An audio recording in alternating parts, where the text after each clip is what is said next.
ये गेम है ना, ये बॉक्स, इस प्रकार जो भी यूजलेस चीज है उसका भी उपयोग अपन गणित में कर सकते हैं। ये देखो, ये है तो बढ़िया। सबसे अच्छा बेलन का उदाहरण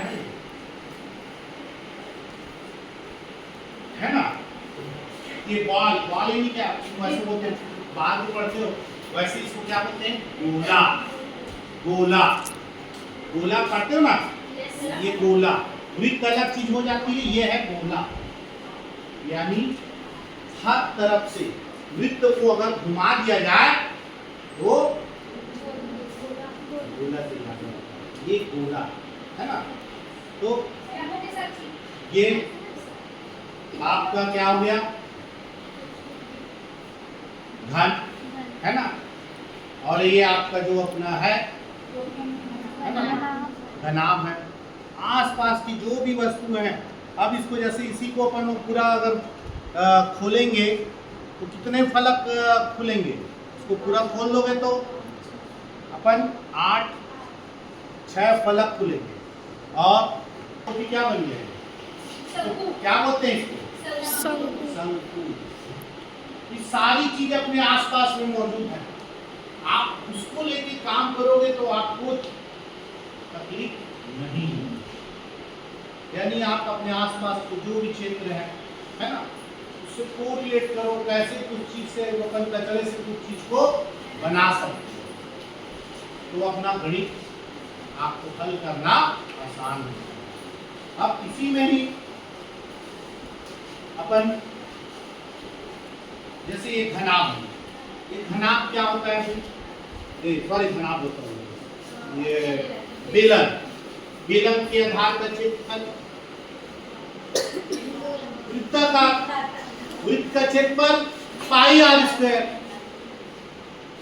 तो दो वृत्त का क्षेत्रफल जुड़ गया, एक वृत्त का क्षेत्रफल, दूसरा वृत्त का क्षेत्रफल। अब इसको काट दोगे तो क्या बन जाएगा, ये जैसे ये है ना, बेलन है ना। अब मैं इसको यहां से काट दिया, क्या बन गया, आयत बन गया ना। यानी इसका क्षेत्रफल निकालना है तो दो वृत्त का क्षेत्रफल और एक आयत का क्षेत्रफल, इतने को जोड़ दोगे तो आपका बेलन का क्षेत्रफल का सूत्र आ गया। अब आयत का क्षेत्रफल यानी क्या हुआ, लंबाई भी। अब इस पे ध्यान देना, लंबाई को चला। अब इसका लंबाई क्या रहा होगा, वृत्त की परिधि इसकी लंबाई, ठीक। और इसकी जो ये हाइट है वो क्या हो गया, चौड़ाई है ना भाई। जो हाइट है वो की, तो इसको नाप सकते हो है ना। और वृत्त की परिधि यानी पाई आर गुणित पाई, वृत्त की परिधि क्या होती है, 2 पाई आर है ना, 2 पाई आर होती है ना। और 2 पाई और ये हाइट के साथ गुणा करेंगे क्या आएगा, 2 पाई आर एच। और उसको जोड़ दो, 2 पाई आर एच धन पाई आर स्क्वायर धन पाई आर। तो आप इस प्रकार क्या हो जाएगा, बेलन के संपूर्ण पृष्ठ का क्षेत्रफल क्या आ जाएगा, तो ये आ जाएगा 2 पाई आर को कॉमन ले लोगे तो क्या आ जाएगा, आर प्लस बेलन के संपूर्ण पृष्ठ का क्षेत्रफल। तो जब इसको आप टुकड़े टुकड़े में अगर किसी भी चीज को पढ़ोगे, अपने जो आसपास की वस्तुओं से कोरिलेट करके पढ़ोगे तो आपके सूत्र सारी चीज आपके लिए आसान है। इसलिए गणित को आप लोग अपने आसपास की जो भी वस्तुएं हैं उससे जोड़िए।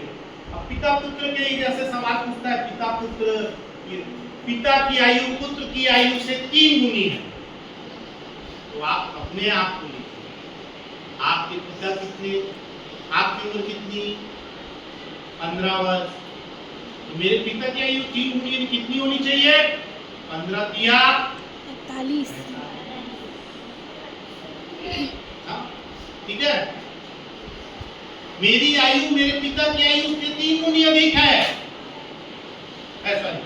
मेरे पिता की आयु मेरे से 3 गुनी अधिक है। मेरी आयु 15, मेरे पिता की कितनी होगी? 45।